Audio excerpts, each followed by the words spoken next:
Bless? Amen. Can I just give a clap of praise for the Lord sa buhay po ng ating musicians, headed by our very own Pastor Fred, and of course the Minister of Christian Education, headed by our very own worship leader, Sister Isa. And to her family, welcome back all the way from vacations. Amen. Can we just give a clap of praise for the Lord? And of course, their relatives all the way from Dubai, right? Dubai, Sharjah? Dubai. Welcome po. Can you just give a clap of praise for the Lord? Amen.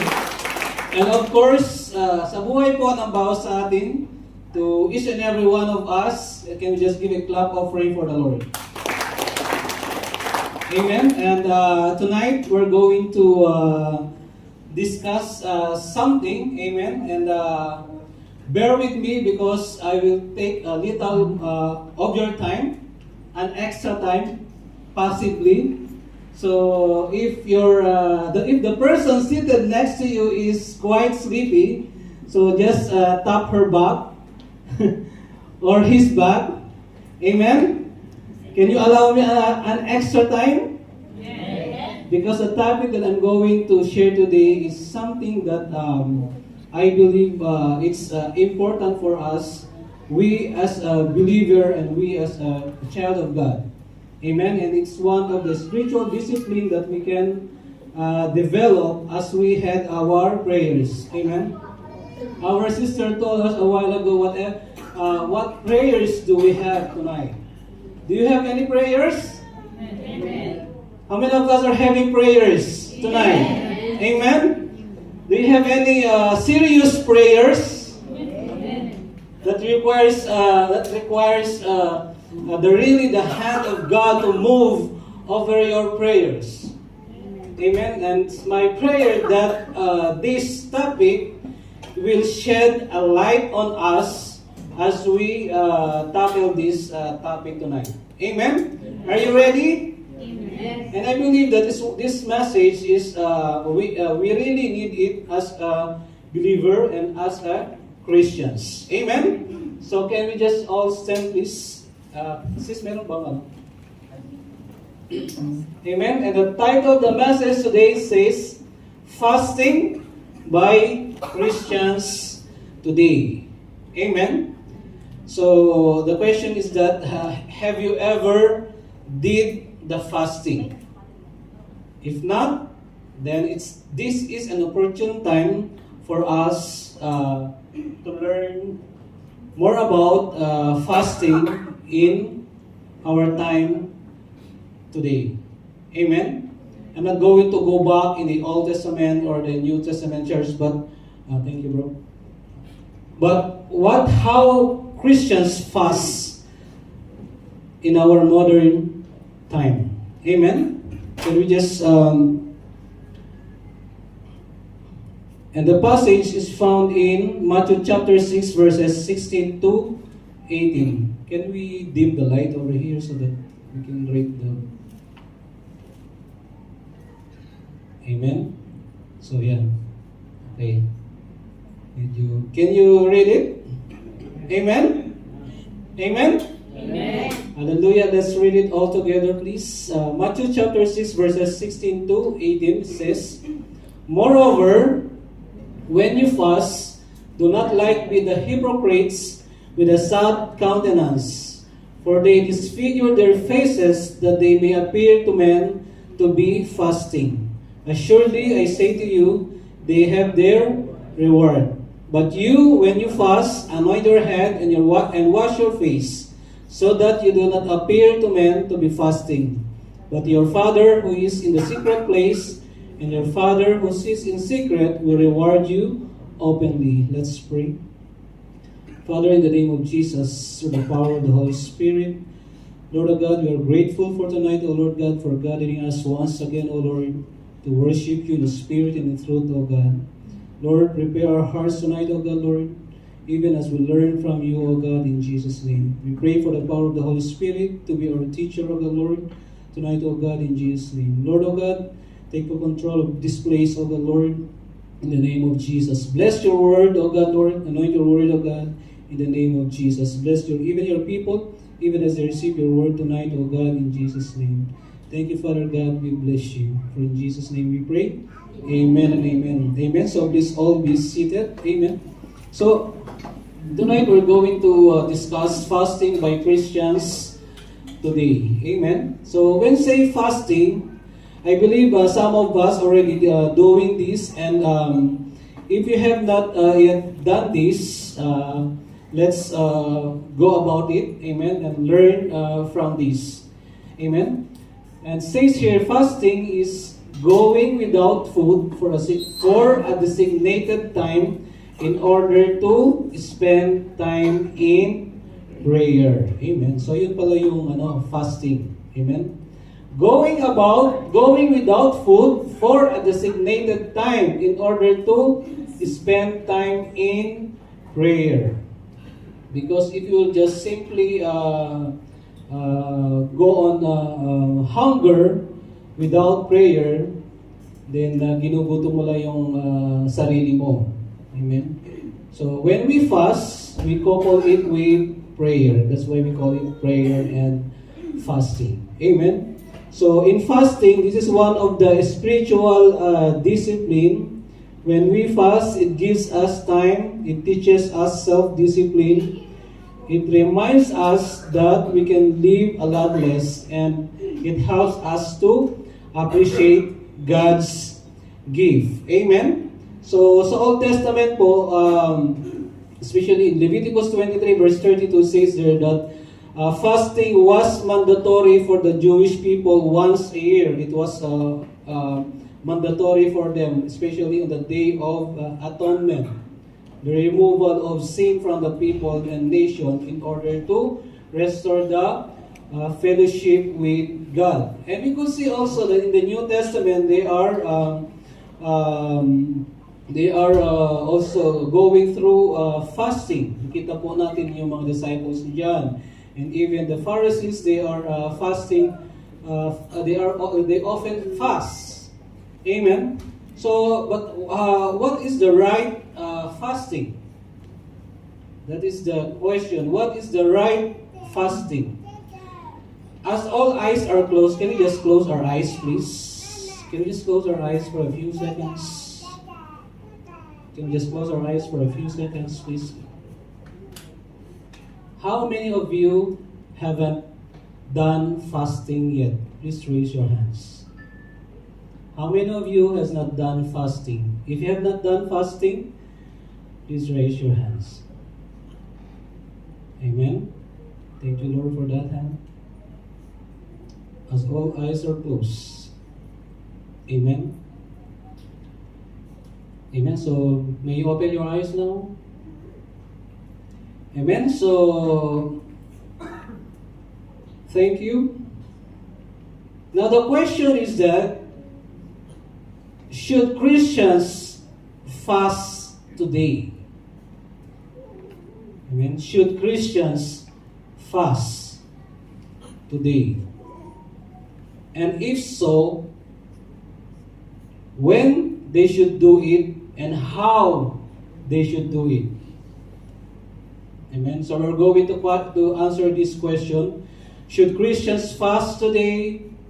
And if so, then why they have to do it, when they have to do it, and how they have to do it. Amen. And it's my prayer that this topic will shed a light on us as we discuss all about prayer and fasting. Amen. So let's go directly. It says there, should Christians fast today? What do you think? Should Christians fast today? Amen. Amen? So amen is a yes. So number one says there, should Christians fast today? Yes, because of the teaching of Jesus. It says there in Matthew chapter 6 verse 16 to 17, moreover, when you fast, do not be like the hypocrites with a sad countenance, for they disfigure their faces, that they may appear to men to be fasting. Assuredly, I say to you, they have the reward But you, when you fast, anoint your head and wash your face. Ano po yung sinabi niya dito? Jesus was assuming that His disciples would fast. Hindi niya po sinabi dito na if you will fast. But rather He says, when you fast. Amen? So, it's very clear that Jesus is teaching about fasting. Another one, when He said that they would fast when He was gone, sabi niya dito, then the disciples of John came to Him saying, why do we and the Pharisees, the disciples of John the Baptist, they are fasting. Sabi niya dito, why do we and the Pharisees fast often, but your disciples do not fast? The Pharisees, they fast often. The disciples of John, they fast often. You say often means it's more than two or more. Sabi ni Jesus, and Jesus said to them, can the friends of the bridegroom mourn as long as the bridegroom is with them? But the days will come when the bridegroom will be taken away from them, and then they will fast. Amen. That's the reason why during the time of Jesus, when He was still with the disciples, of course, because Jesus is still with them. But Jesus told them, na, can the friends of the bridegroom mourn as long as the bridegroom is with them? Kaya niya sinabi dito that they would fast when He was gone. Amen? So, should Christians fast today? Yes, because of the teaching of Jesus. Ano pa? In Matthew chapter 6, verse 16 to 18, this is the verse that we had read. And it says that Jesus is teaching His disciples about fasting. That in fasting, there is a favor. That whenever you fast, it will incur you a favor. Amen? It will incur you a favor. Sabi niya dito, but when you fast, anoint your head and wash your face so that you do not appear to men to be fasting, but to your Father who is in secret place, and your Father who sees in secret will reward you openly. Amen? Kaya po pa tayo, pag nag-fasting tayo, we don't need to be, looks like we disfigure our faces so that we will appear to be fasting. O kaya malungkot yung mukha mo. Para sa ganun, you look like fasting. Please, can we take Baby Lorraine? Baby Lorraine, I know you're growing up. Amen? So that whenever we fast, it incurs us God's favor. There is a favor. Amen? There is a favor.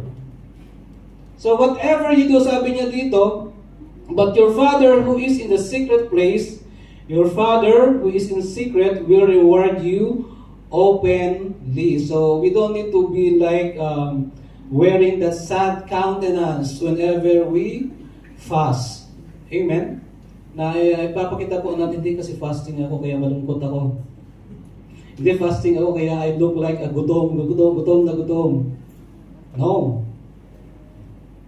So Jesus was teaching His disciples that whenever we fast, there is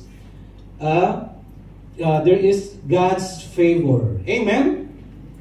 Next, it says here that fasting should be done only when the occasion properly calls for it. Amen. That's why it says here that when Jesus teaching His disciples about fasting, these people about fasting, sabi niya doon na this fasting, it should be done on occasions. Hindi po siya katulad ng pagfa-fasting po ng mga Pharisees and the disciples of John that they fast often. So maybe they are just fasting without any reasons. So that will be ritual. Nagiging ritual if they fast without any reasons.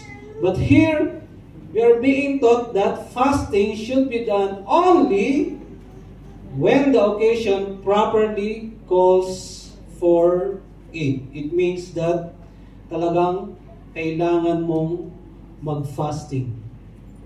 Kasi if you go for fasting to just getting yourself hungry or just to gain a self-control on your diet, then that is not spiritual fasting. That is not fasting. So you are just trying to just gain a self-control on how you manage your diet.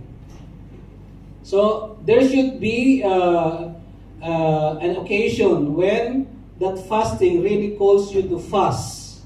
Amen?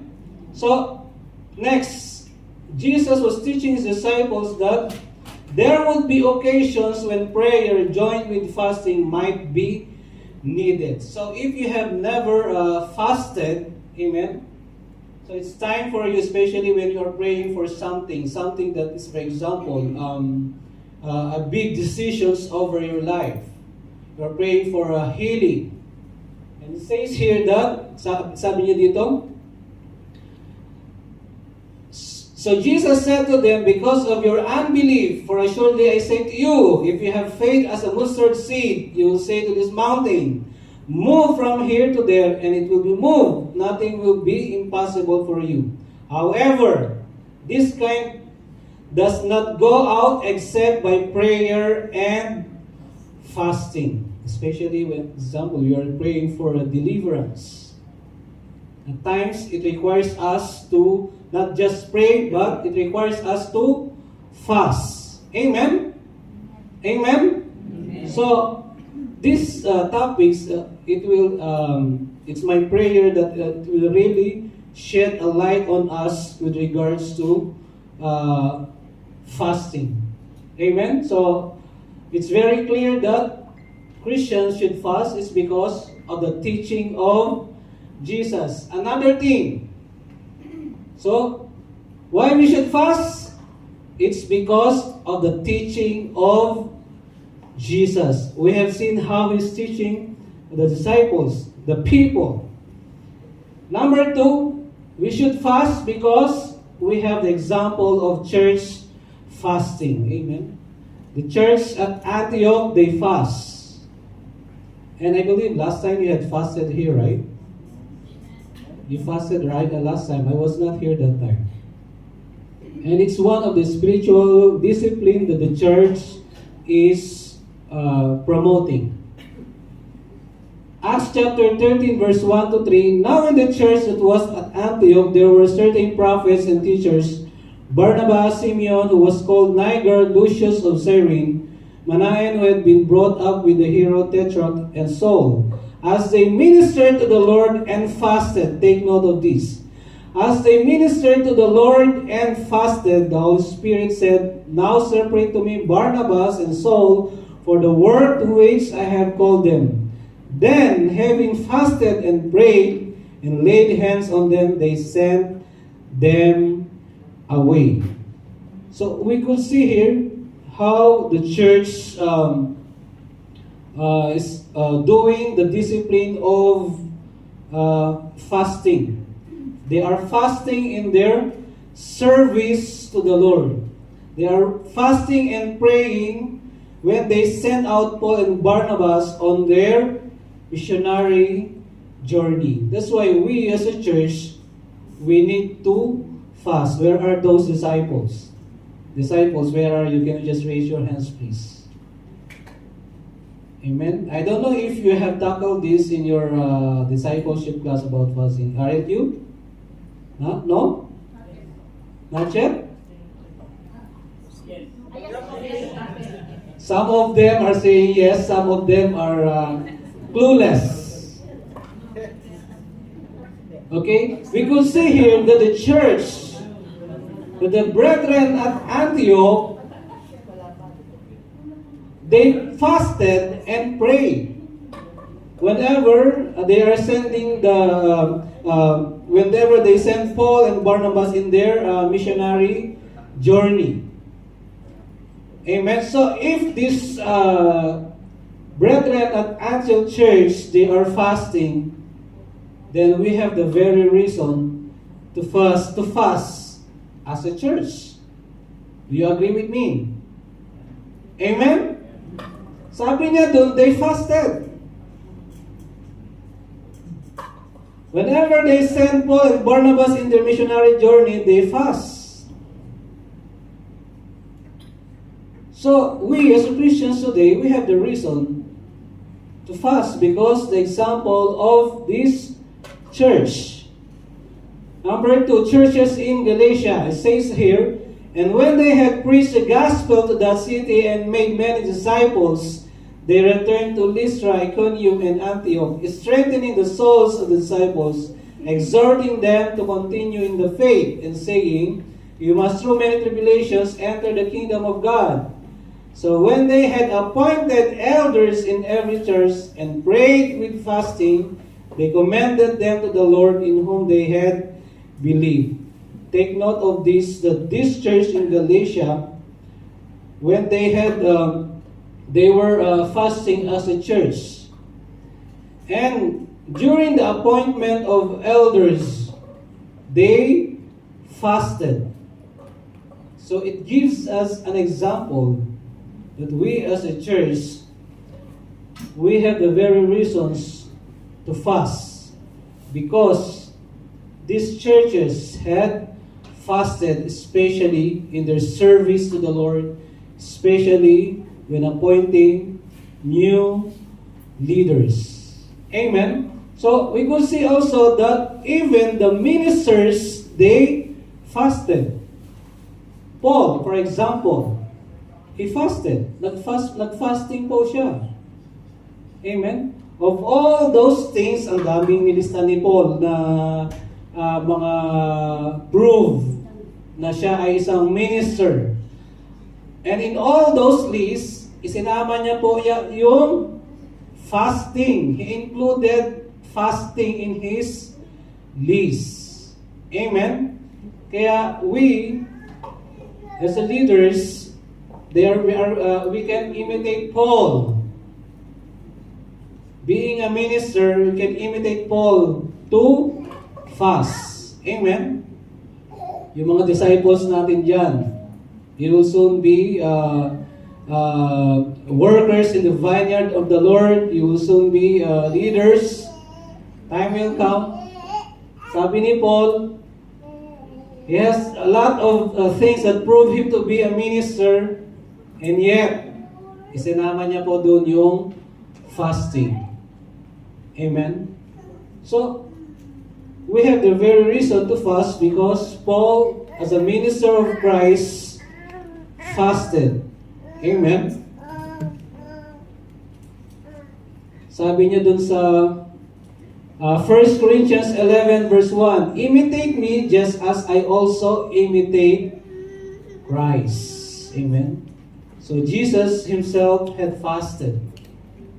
And so, Paul imitated Jesus. Paul fasted. And we, as a ministers, we need to fast. It encourages us to fast. Prayer and fasting. Amen. Unless there are medical reasons not to fast. Amen. Unless there are medical reasons not to fast, then we cannot fast. But to ensure that we fast for the right reasons, we may have to ask questions like, why should Christians fast? Why should we fast? Those who engage in fasting, have you ever asked this question? Why should I fast? Or maybe we just go for fasting without understanding the very reason why we fast.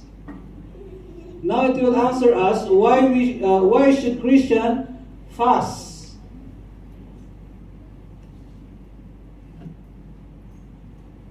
This is a summary of the point number 1.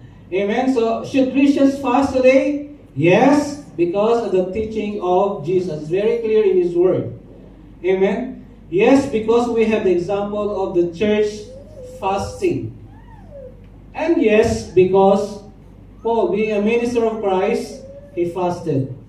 And so we have the very reason to fast, we as a Christians today. Amen? Now, why should Christians fast today? Why should Christians fast? People fast today for various reasons. Can you give me one reason? People today fast for various reasons. Ikaw, sino dito yung nagpa-fasting? Di kumakain ng rice sa gabi. Are we eating all rice in the evening? Huh? Who is not eating rice in the evening? Okay, some are raising their hands. Is it fasting or what? For diet. Ayan. Wait. Tonight, you want diet? No? People fast today for various reasons. Some purposefully for health reasons. Okay? Purposefully, some for health reasons. Gusto magkaroon ng abs. Gusto magkaroon ng abs.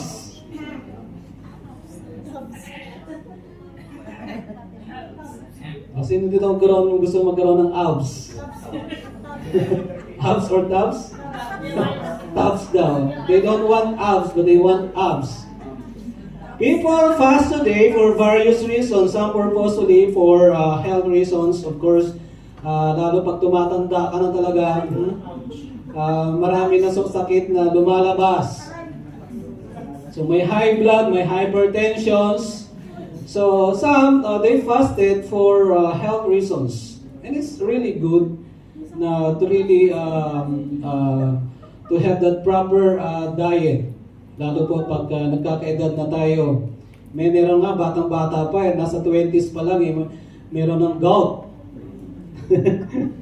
Sayang naman yung beef, masarap pa naman ng beef. Some, without thinking, in times of grief and sorrow, they fast for various reasons. Like for example, in times of grief and sorrow, they fast. Others, in an effort to gain some kind of self-control. But these are not the reasons should Christians fast in their service to the Lord. Amen. Says here, Christians should fast, for there are times when we are in need of divine help. How many of us in need of divine help? I want to ask again. How many of us in need of divine help? Amen. Amen.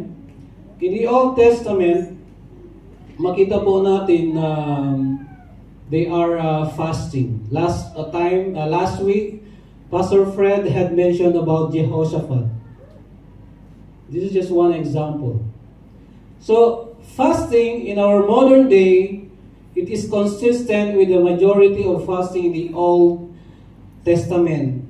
In times of war or threat of the Israel, when loved ones were sick, when seeking God's forgiveness, seeking God's protection, they fasted. And even in the Old Testament, in the New Testament, it gives an example. The very example is that when Jesus had fasted. And this gives us an example that in the New Testament, they had really fasted. These believers in Antioch, the church in Antioch, we could see that in their service to the Lord, they fasted. In sending Galatia, in sending missionaries, they fasted. In appointing elders, leaders, they fasted. So, our fasting in conjunction with prayer, when it is done properly, there is a results. What is the results? When our fasting in conjunction with prayer, when it is done properly, it humbles our soul. Amen? Natututo po tayong magpakumbaba. It humbles our soul. Sabi niya dun sa Psalms 35 verse 13, "But as for me, when they were sick, my clothing was sackcloth. I humbled myself with fasting, and my prayer would return to my own heart." It humbles our soul. It chastens the soul. Psalm 69 verse 10, we are being disciplined whenever we fast. And the prayers of the humble person are likely to be heard. Ezra chapter 8 verses 23. So we could see here that we as the Christians, why we should fast is because there are times that we are in need of divine help. Amen. If you have not yet tried the power of fasting, there is an opportune time for you to engage in fasting. Later on at the end of the month, we're going to do the prayer and fasting in a new dimension. Amen. So says here, why we should fast? It's because there are times that we need divine help. And if you need that divine help, then we have the very reason to fast and pray. Amen? Amen? Amen. And so, if fasting does have a part in our Christian life, then when should we fast? When should we fast? The disciples of John, they fasted often. The Pharisees, they have fasted often. Now we, as a Christians today, when should we fast? Says here, whenever occasions requiring divine help should arise. So it means that we just don't go for fasting without any reason. Sabi niya dun, there are occasions on individual level. Ano yung mga occasions na yun? When you are facing difficult temptations. Ano yung temptations na yun? There are so many, we are being faced with so many temptations. Amen? When we are being faced with the serious illness of loved ones. How many of us here are praying for healing? How many of us here are praying for to be an overcomer of every situation, temptations that surrounded us? Amen?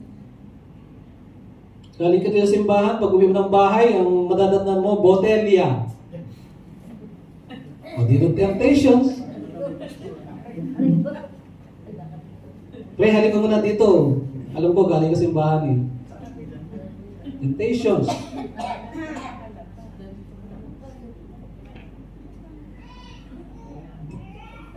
How many of us here are needing open doors? Ilang buwan ka na naghihintay ng trabaho. Wala pa din. We might need to go for prayer and fasting. When occasions requires divine help. Amen? There are occasions also on the congregation's level.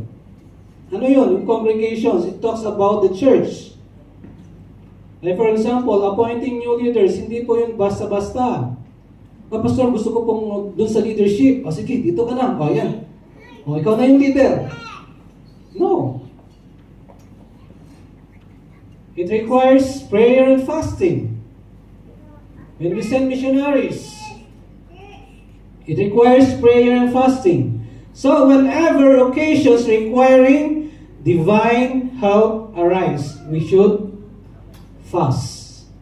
Amen? I have asked a while ago, ano yung prayer mo? Maybe you are praying for open doors. How many people of God here are praying for open doors?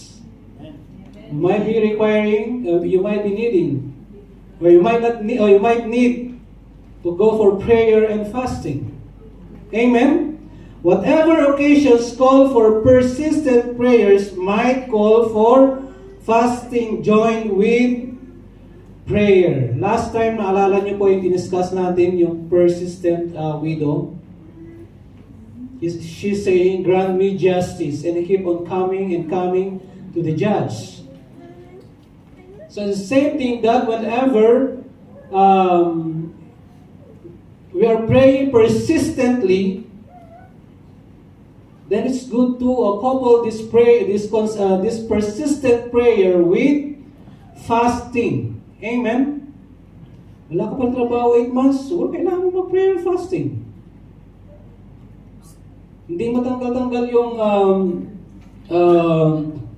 sakit, you might need to go for prayer and fasting. You might be needing deliverance, you need to go for prayer and fasting. Amen? Amen?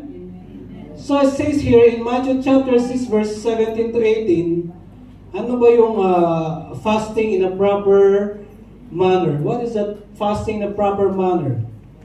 But you, when you fast, anoint your head and wash your face so that you do not appear to men to be fasting. But your Father who is in secret place, and your Father who is in secret will reward you openly. So you just don't look to be malungkot ka kasi nagpa-fast ka, o kaya you disfigure your faces.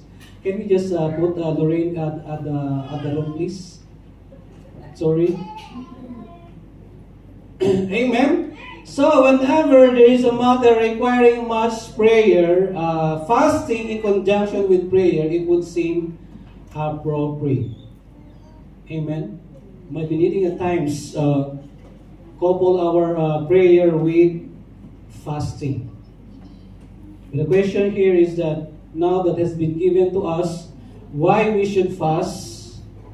May natatandaan ko ba tayo dun sa tatlo kanina? Why we should fast? It's because it is a teaching of Jesus. Why we should fast? Because the churches fast. Why we should fast? Because Paul, a minister of God, fasted. Now, we're going to ask, when should Christians come? The next one is, how should Christians fast? Paano ba tayo magfa-fasting? How should we fast? Paano ba tayo mag-fasting? How are we going to fast? O yung mga nag-fasting na dito, paano tayo mag-fast? Okay, isa-isahin po natin yan. Number 1, it says here, in Matthew chapter 6, verse 16 to 18, moreover, when you fast, do not like the hypocrites with a sad countenance, for they disfigure their faces, that they may appear to men to be fasting. How we should fast? Not to be seen of man. Amen. Hindi mo kailangan ipagkalandagan na ikaw ay nagpa-fasting. Yun po yung ibig sabihin ng number 1, not to be seen by men. Not to be seen of men. Amen. Whether fasting as individuals or others, it is important that we do not do it for a show. Amen. Making sure that whether we fast individually or as a congregations, it says here that it is important that we do not do it as a show. Alam niyo yung show? Parang sa showbiz. We do not do it like a show. Pakita. Amen? And we do not do it as a regular ritual. End of the month na naman. So, prayer and fasting na naman every end of the month. Prayer and fasting na naman uli, end of the month. Alam ko na yan eh. Every end of the month prayer and fasting yan eh. We do not do it as a regular ritual. Sabi niya doon, then the disciples of John came to him saying, why do we and the Pharisees fast often, Kami, lagi kami nagfa-fast, pero yung disciples mo hindi nagfa-fast. Hindi nagfa-fasting. Bakit? Why? And the answer of Jesus is very clear. And the friends of the bridegroom mourn as long as the bridegroom is with them. But the days will come when the bridegroom will be taken away from them, and then they will fast. So makita po natin dito that not as a regular ritual. Amen. Here in this church, we are doing the prayer. We began to do the prayer and fasting because previously, medyo nawala. But it is a spiritual discipline that the church, on individual and as a in a corporate level, that the church should do the fasting. Amen? Sino po dito niniwala that there is power in prayer and fasting? Amen. Amen? Amen. Praise the Lord. So it should be done only when the occasions calls for it. Para sa ganon, in that situations, you will be spending much more time in prayer instead of just waiting for the time, mamaya alas 5 ako magbe-break. Fasting with prayer. Amen. We commune with the Lord. We spend much time in prayer whenever we fast. Hindi lang po natin gugutumin yung sarili natin. But rather, we spend much time in prayer. Amen? And of course, how should we fast? Not to be seen of man, not as ritual, not without true repentance. Amen? That whenever we fast, there should be true repentance. Because all the praying, all the fasting, they are of no avail if there is no penitent obedience. Amen? Amen? Amen. So, that's how we should fast. Amen? Not to be seen of men. We don't treat it as a regular ritual. Magpa-fasting ako next week. Next week ulit. Next week ulit. Not as a regular ritual. It should be done only when the occasions calls for it, so that we will spend much time in prayer. Amen? So, I believe you will be asking, okay, what are some practical suggestions when it comes to fasting? So, how should Christians fast? So, paano nga ba tayo magfa-fast? Amen? Sa mga nagfa-fasting, they already know how to really go through 24-hour fasting or 7 days a week fasting. Amen? But if you have not yet done the fasting, then there is some practical suggestions for us. Amen? This coming month and last Saturday of the month, we're going to have our prayer and fasting. Amen? We're going to hold our prayer and fasting. For what? For what? Why we have a prayer and fasting sa month end? Can you just give me one reason, please? Anong meron? Sabi kanina, fast when the occasion calls for it. O bakit tayo magpa-fasting?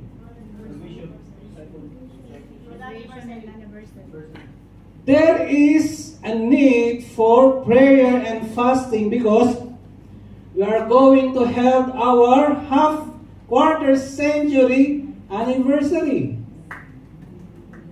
Amen? Amen. Quarter century anniversary. Ano yung quarter century? 25th anniversary. O bakit tayo magpa-fast? 25th anniversary. Why? Because we want to bring more souls. Amen?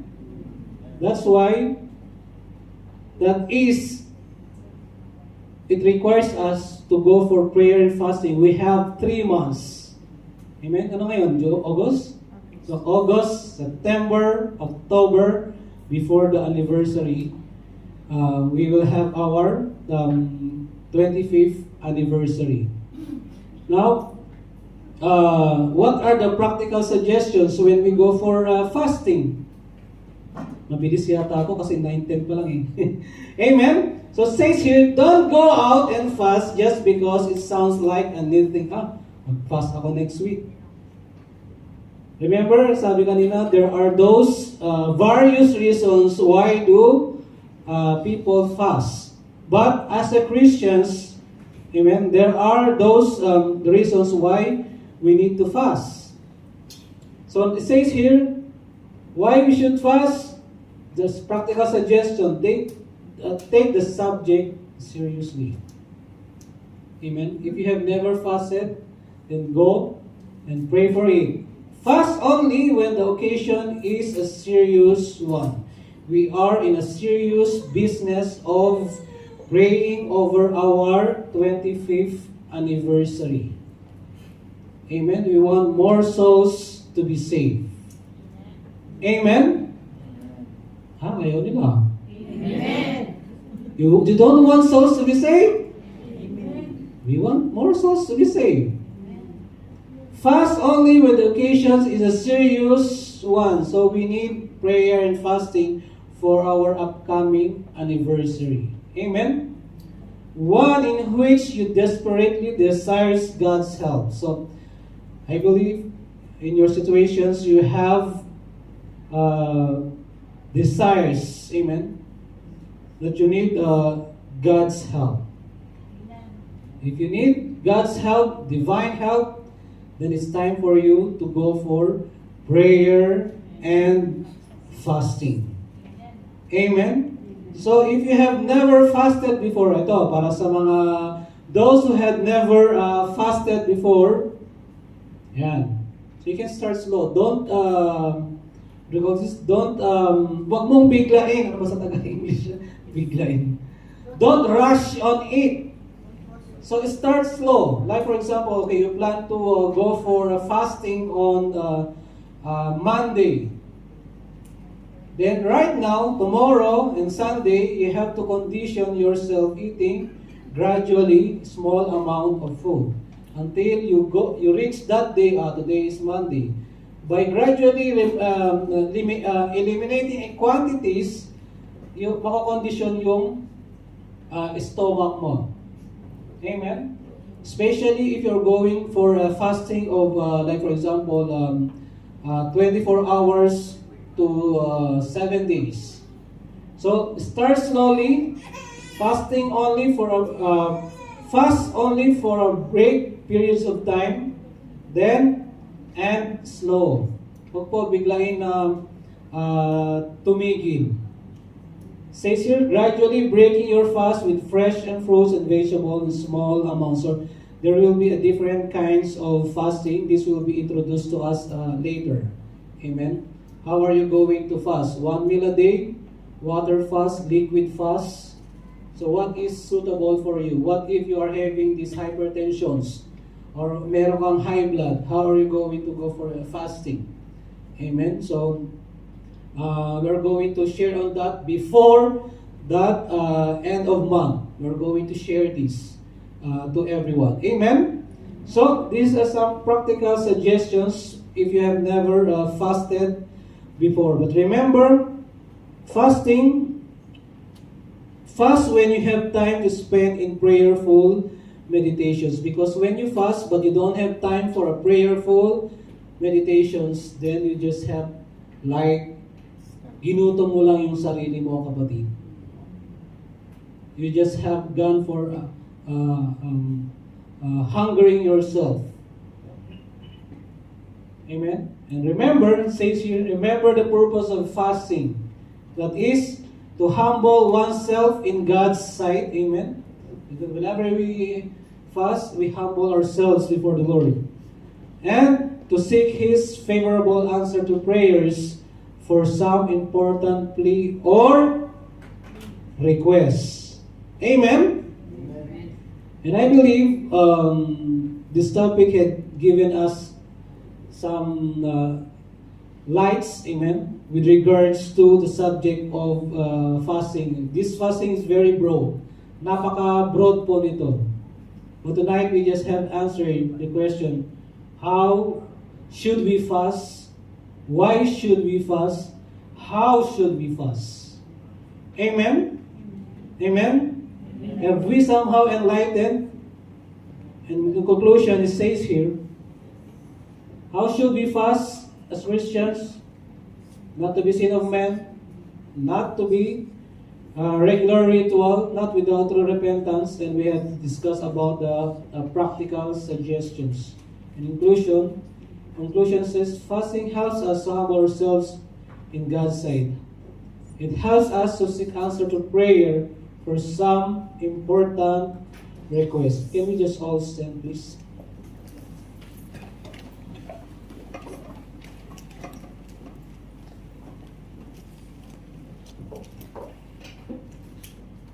Amen.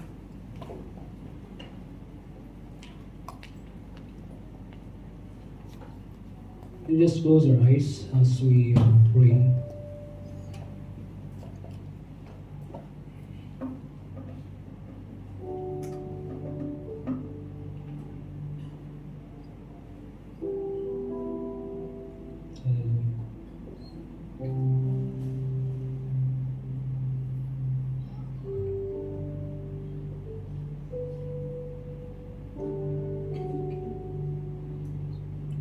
You just go to the Lord in prayer right now.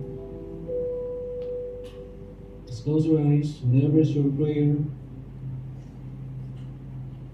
our God is a prayer answering God. Whenever we go to Him in prayer and fasting, locking our room and pray before Him, He is able to reward us openly.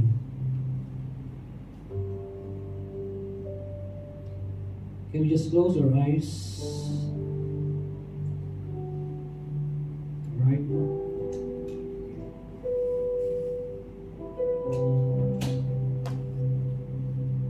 If you are that person or having that desperate prayer before God, please raise your hands. Thank you, Lord, for that hand of your daughter.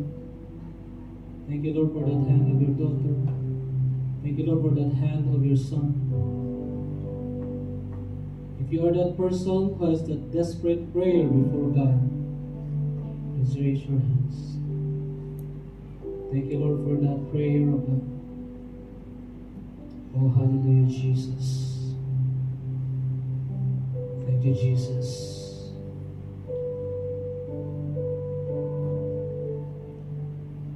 Lord, we come before you with a humble heart, oh God, this evening, oh Lord.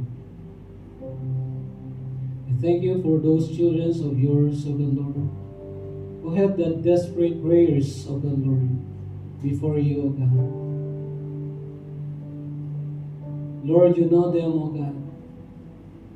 You know their hearts, oh God, Lord.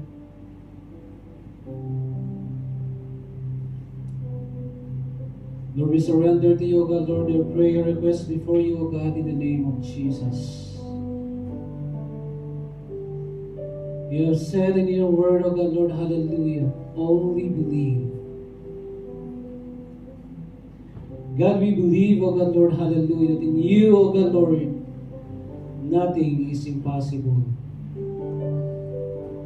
We stand in your word when you have said in your word, O God, I am the Lord. Is anything too hard for me? Indeed, O God, Lord, nothing is too hard for you. Lord, we pray for God, Lord, for those hands lifted before you, O God, hallelujah. Lord, in the name of Jesus, we know, God, Lord, that your hand is not too short to meet their needs, O God. to meet their prayers before you, O God, in the name of Jesus. Thank you, God, Lord, hallelujah, for your miracles, signs, and wonders, O God, Lord. Manifest, O God, Lord, these signs, miracles, and wonders over their lives, O God, in the name of Jesus. Thank you, God, Lord, hallelujah. Thank you, Jesus. As all eyes are still closed at this moment, how many people desire to engage in prayer and fasting? Please raise your hands.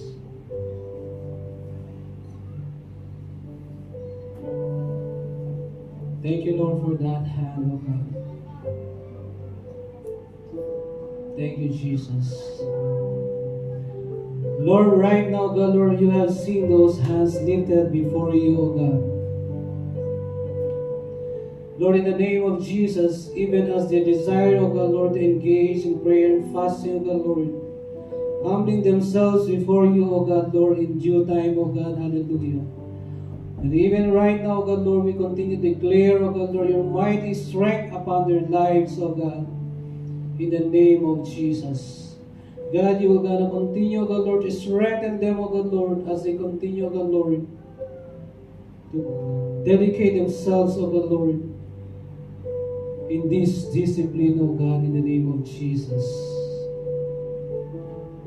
Oh, thank you, God, Lord, hallelujah, Jesus. Bless them mightily, oh God, Lord. And whatever prayers, oh God, Lord, oh God, that they're going to lay before you in their prayer and fasting time, oh God, Lord. It's our prayer, oh God, Lord, that you will meet them, oh God, Lord. Grant it, oh God, Lord, according to your perfect will and your purpose, oh God, in the name of Jesus. Thank you, Lord. Thank you, Jesus. How many people of God here tonight, for one reason or the other, for possible medical reasons that you cannot engage in prayer and fasting, please raise your hands. I want to pray for you. Yes, Lord, thank you for that hands lifted before you, O God. Lord, it is you, O God, Lord, who will enable, O God, Lord, your children, O God, in the name of Jesus. Lord, whatever reasons, O God, Lord, that is trying to hinder them, O God, Lord, to engage in this spiritual discipline. Lord, O God, we nullify it, O God, we cancel it, O Lord God. Whatever sicknesses in their bodies that will stop them, O God, Lord, engage in this spiritual discipline. Lord, we nullify it, O God. We cancel it, O God, in the name of Jesus. Lord, you will enable your people, O God, Lord, with power and strength, O God, that comes from you, O God, Lord, in the name of Jesus. For in you, O God, Lord, we depend, we rely upon, O God, in the name of Jesus. Lord, in the coming days, O God, Lord, hallelujah, where we consecrate ourselves in prayer and fasting, O God, Lord. Right now, O God, Lord, prepare our hearts, O God. Prepare our minds, O God, Lord, hallelujah, for this spiritual discipline, O God. May we have that wisdom, knowledge, and understanding, O God, Lord, that comes from you, O God, Lord, in the name of Jesus. Thank you, Lord, O God, for your faithfulness over this ministry, O God. Thank you for the lives of each and every one of us, O God, Lord. Even those visitors of us, O God. It's indeed, O God, Lord, it's not an accident that you have brought them in this place, O God. Lord, it's our prayer, O God, Lord, that you will return them back, O God, Lord, to their places, safe and sound, O God, in the name of Jesus. Hallelujah. Thank you, Lord. Thank you, Jesus. And thank you, God, Lord, hallelujah, for all of your children here tonight, oh God. Bless them mightily, oh God. And bless their families back home, oh God, Lord, in the name of Jesus. Thank you, Lord, oh God. Holy Spirit, we bless you, oh God. Thank you for a move in our midst right now, oh God, Lord, in the name of Jesus. We honor you, God, and we bless you. And we ascribe to you, O God, Lord, all the glory and our praises For in Jesus' name and all the saints will say, Amen and amen. Amen. Hallelujah.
Blessed evening, brothers and sisters.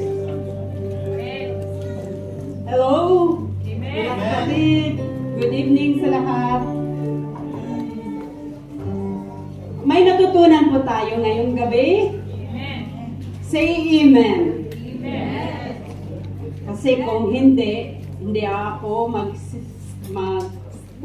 mag-proceed sa ating exhortation for giving. Okay, bear with me, okay?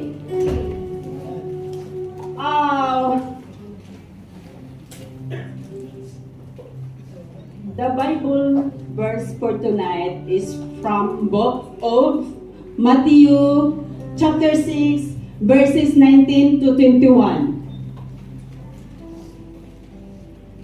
Do not store up for yourselves treasures on earth, where moth and vermin destroy, and where thieves break and steal. But store up for yourselves treasures in heaven, where moth and vermin do not destroy, where thieves do not break in and steal. 21. For where your treasure is, there is your heart will be also. In Acts 20:35, it says, "In everything I did, I showed you that by this kind of hard work we must help the weak." Remembering the words the Lord Jesus Himself said, "It is more blessed to give than to receive." In Matthew verse 19 and 20, what is the object of this passage?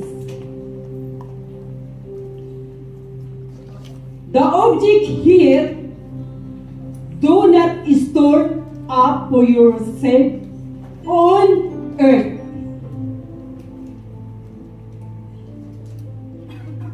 In 20, store up your treasures in heaven, where moth and vermin do not destroy, and where thief and do not break its teeth. Literally, sabi, huwag kayong mag-impok ng kayamanan dito sa lupa. Walang mga insekto na makapasok. Bagamat, mag-impok kayo ng kayamanan sa langit dahil walang maninirang insekto, walang makapapasok na magnanakaw. Amen po? Amen. Brother and sister, ang verse na ito, hindi natin hindi natin ilagay sa isip at puso. Amen? Sabi, may anay. Kung mag-impok kayo ng kayamanan dito sa lupa, may maninirang insekto or moth. Bakit nasabi na hindi tayo mag-impok dito sa lupa? Bakit sa langit? Because of the insects cannot goes by in the heaven? No. Just literally. But we focus this verse in 21. For where your treasures is, there your heart will be too. Amen? Amen. What does it mean? Mga kapatid,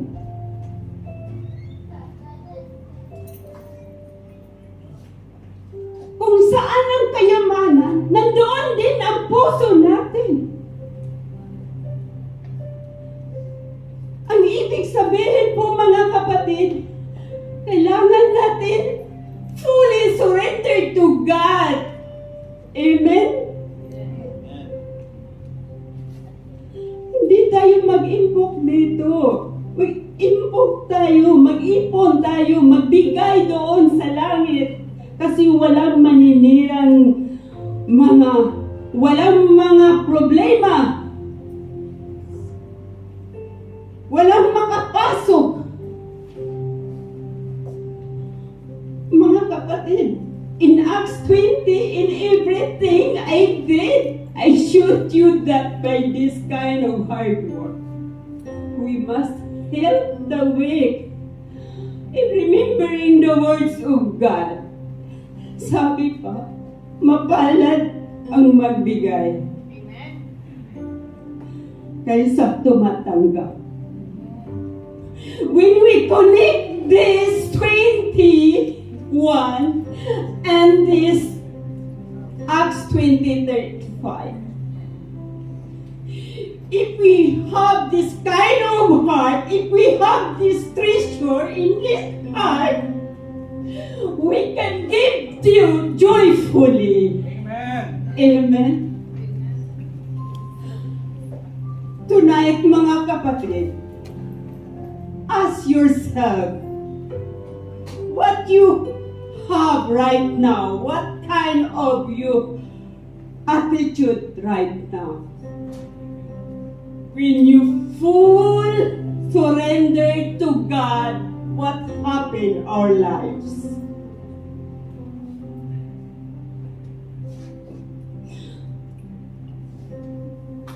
Mga kapatid,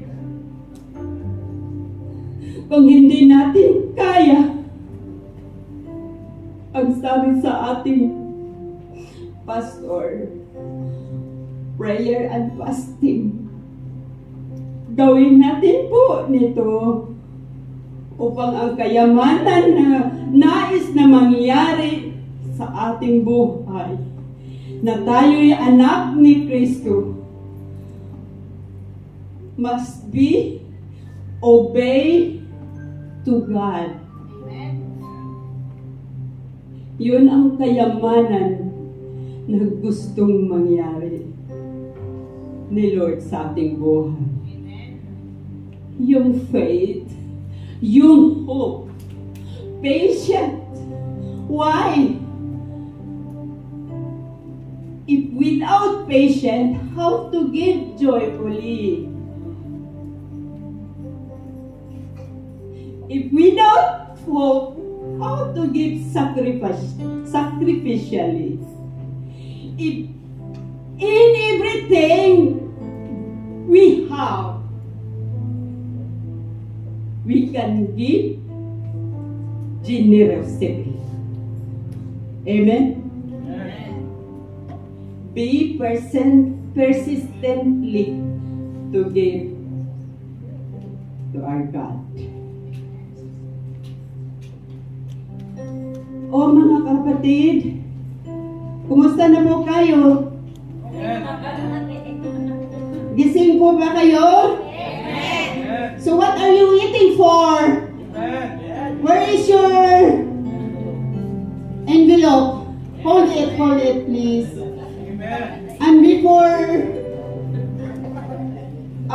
we have a green box for tithes and offering, and the red one is for Haggai. For those people who committed this Haggai for Faith Center, just a reminder, don't forget for that.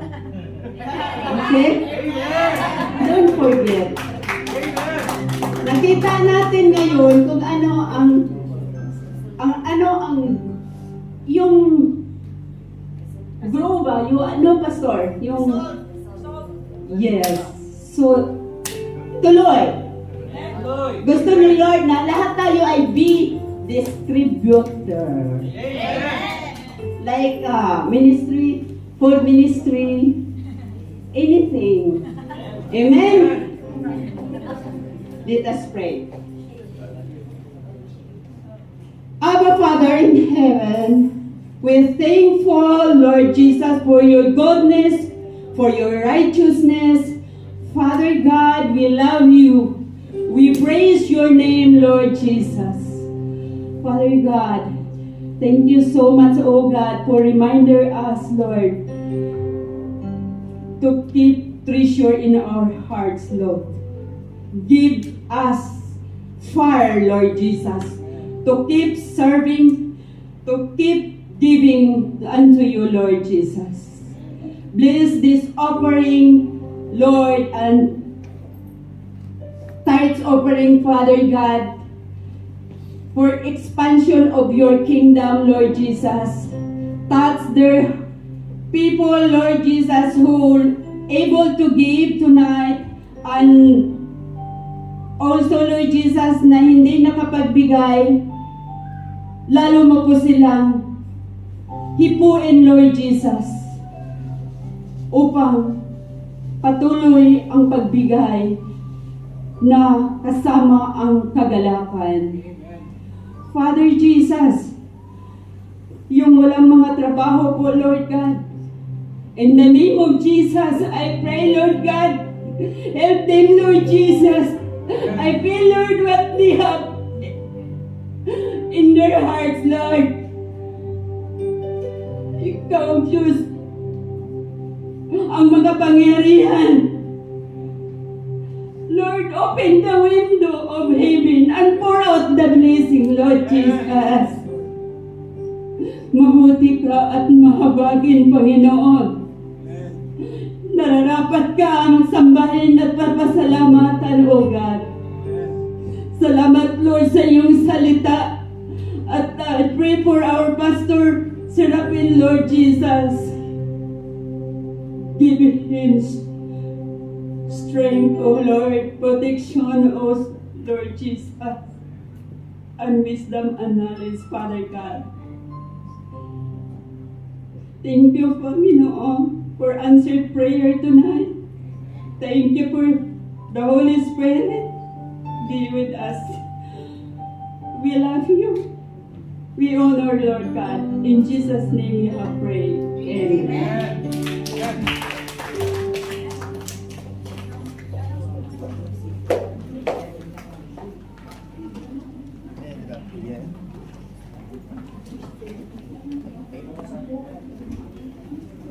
So,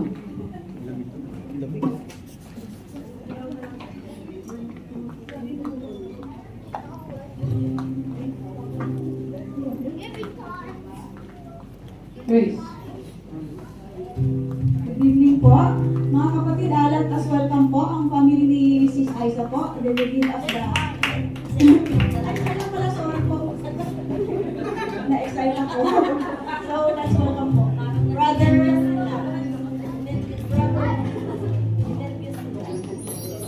And guys, first of all, I want to thank our God because we are here right now.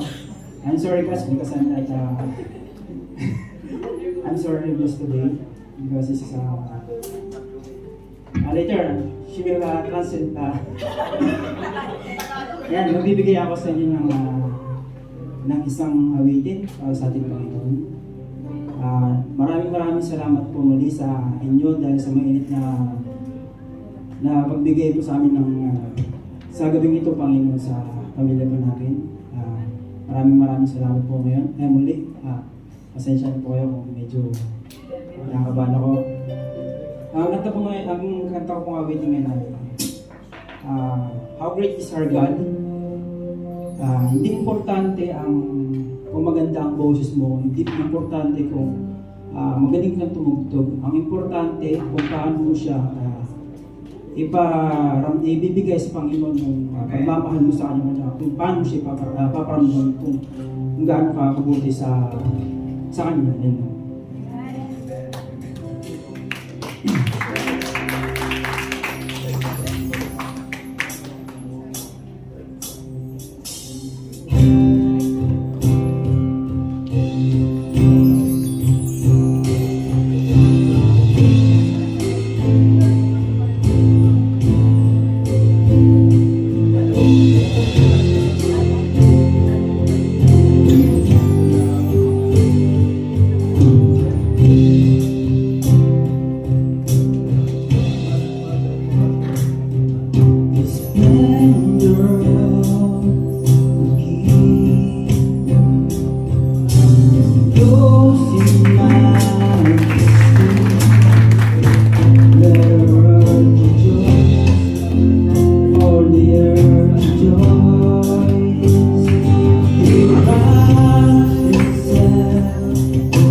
How great is our God.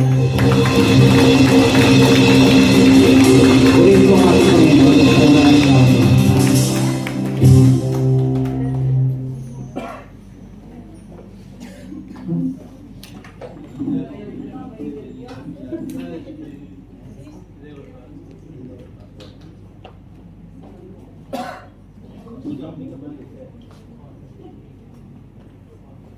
Amen.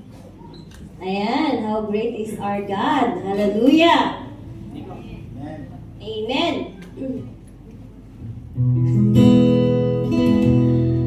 Tayo po ay ano na?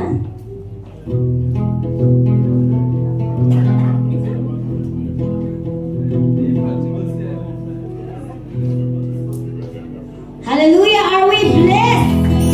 Amen. Are we full right now? Tonight, are we full? Kahit hindi pa tayo kumakain, busog na ba tayo? Yan.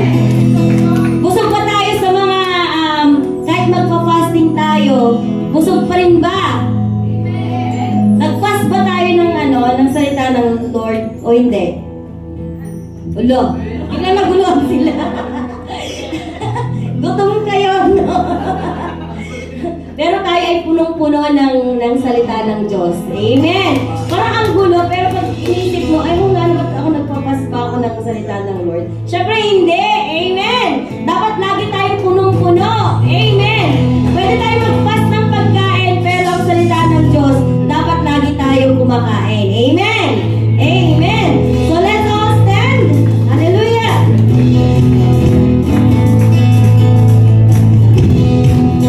Let's show the victory of our service tonight.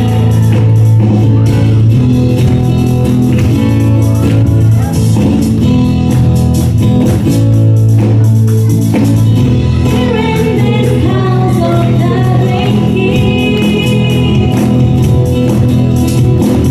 We come together now to worship Him. This house is built on Christ our rock, cannot be shaken, cannot be shaken. God is awesome in this place. We set His presence as we sing praise. There is power here for a miracle, and the children free of the broken home. God is awesome. He's so awesome. God is awesome in this place. God is awesome. God is awesome. He's so awesome. God is awesome in this place. Amen. You're awesome, Lord. Hallelujah. Tunay nga na ang ating Panginoon ay is an awesome God. Amen? Sino paniniwala dito na ang ating Panginoon ay is an awesome God? Amen?